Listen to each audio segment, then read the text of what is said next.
Над зажженным без цели камином висела картина, напоминающая мне о детстве, деньках солнечных и беззаботных. Тогда можно было не бояться остаться брошенным. Каждое новое утро рядом оказывались друзья, радостные и не обремененные ничем. Они ждали только меня, чтобы начать веселиться, как прежде до этого, а может еще задорнее. И в голову ни на секунду не закрадывалась мысль, что что-то не так. Трам-пам-пам, трам-пам-пам. Чудо солнце светит нам. Сегодня будем мы играть. Вы постарайтесь не мешать. Идти в соседний лес нам нужно. Там ждет нас друг с хорошей песней. Придется петь ее всем дружно, чтоб завтра стало всем немного чудесней. Эта плата совсем небольшая, раз в месяц только и все. Потом уже разрешают удариться в шалость 100 крат. Давно она уже висит. Ее практически никто никогда не трогал, кроме меня. На ней изображен, кажется, дедушка или, более того, прадедушка. Но хоть он и находится тут на довольно заметном месте, говорят о нем мало. Вернее, только по праздникам. И то не всем. Лично я его не знал, конечно. Говорят, он был чудаковатым, хотя при этом всем нравился. У него было много друзей, а некоторых из них не знает никто, потому что это секрет. Так написал он в записке, адресованной неизвестно кому. Эта записка выпала из книги со сказками. Мне нравились сказки, а еще больше нравилось читать их. В библиотеке при этом находилось много книг, но среди них по пальцам можно было пересчитать те, что были так нужны мне. К тому же, за столько дней пребывания здесь, вряд ли я мог их не заметить. Яркие обложки, которыми были наделены все произведения для детей, выделялись среди тусклых книг для взрослых. Это совершенная истина, и исключений я не встречал. По крайней мере, я верил в это, и реалии это подтверждали. Кто же знал, что раньше было все совсем не так? Трам-пам-пам, трам-пам-пам. Как же скучно тут и там. Развлечений нет совсем. Здесь валяюсь уже 1000 лет. Померк веселый сказочный свет.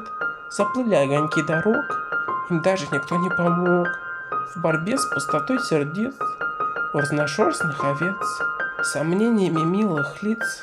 С домами для перелетных птиц. Огромным числом проблем. А также немного дилемм. И горстка простого нытья о том, что мне делать лень, что эта судьба не для меня. Пожалуй, я пущусь в бега от этого и того, пока солнце еще высоко. В 2 года я уже свободно читал. Об этом точно помню. Родители даже не удивились тогда. До сих пор не могу понять, почему. Разве это так обычно? Наравне с этим не помню, чтобы они радовались тому, что я заговорил. Словно это что-то само собой разумеющееся. Хотя, конечно, это так и есть, но в столь раннем возрасте сомневаюсь. Вообще не помню, чтобы они учили меня чему-нибудь. Все само собой образуется. Может, генетика сильная. Не знаю, но рад, что именно так обстоят дела и никак иначе. То где мне брать друзей, если не находить среди книг? Трам-пам-пам, трам-пам-пам. Совсем не доверяю произнесенным словам. То ли дело слова из книг. В них совершенно другой мотив. В каждом, в ком течет кровь нашей семьи, уверен, любит читать и уделяет этому занятию часов больше, чем на что угодно. Готовы пожертвовать сном, лишь бы не заканчивать на самом интересном. Но в книгах интересно все. С самой первой буквы и заканчивая последней точкой. Совершенно непонятно, как мы еще существуем и выживаем с таким подходом. А еще этот огромный родовой дом. Откуда столько средств? Я не разбираюсь во многом, но знаю, что деньги решают то, как о тебе будут думать. И сможешь ли ты сам думать вообще? Такова ситуация. И что-то мне подсказывает, что изменять ее никто не будет. больно уж удобно. Трам-пам-пам, трам-пам-пам, любопытство вам не отдам. Может пройти сезон, я буду убит тоской по времени, где искал выход к морскому дну. Все потому, что летом одним дорогую вещь потерял. После наступления того момента, как не осталось больше книг с яркой обложкой, пришлось бросить взгляд на ненавистные невзрачные экземпляры в надежде найти внутри них красочные картинки. Не обращая внимания на текстовое содержание, неудел оставил так много чужих стараний, но они просто не подходили. Они никак не кричали о своем существовании, и я в свою очередь не старался их заметить. Честная сделка. А потом откуда ни возьмись вылазит та самая записка. Она меняет с ног на голову мою прежнюю жизнь. Эх, прадедушка, если бы ты знал. Трам-пам-пам, трам-пам-пам.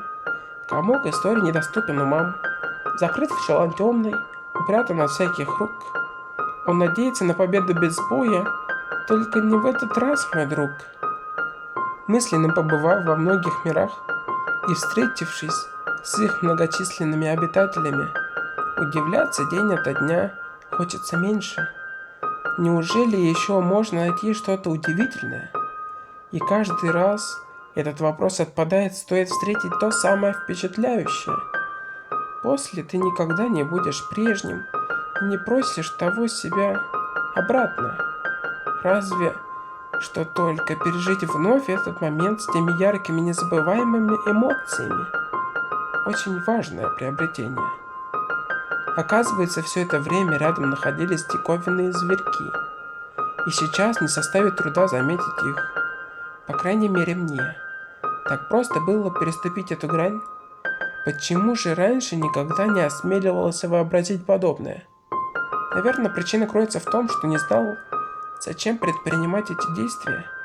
Нет цели, нет пути ее достижения и в целом ничего нет. До ужаса банально. Нарисовав на зеркале подобие очков, а под ними слова «Я хочу видеть» в этот же вечер, получается прошло несколько часов, заметил, что портрет прадедушки изменился. Ранее скрытые детали появились на местах прекрасно им подходивших, словно были предназначены для этого изначально. Гармония цветов и положений, таинственно различных версий. Это творение несет в себе больше, чем может показаться на первый взгляд. Но кроме как этого изменения в округе больше ничего не встретил. Не все так просто и сразу для юного гостя. Трам-пам-пам, трам-пам-пам.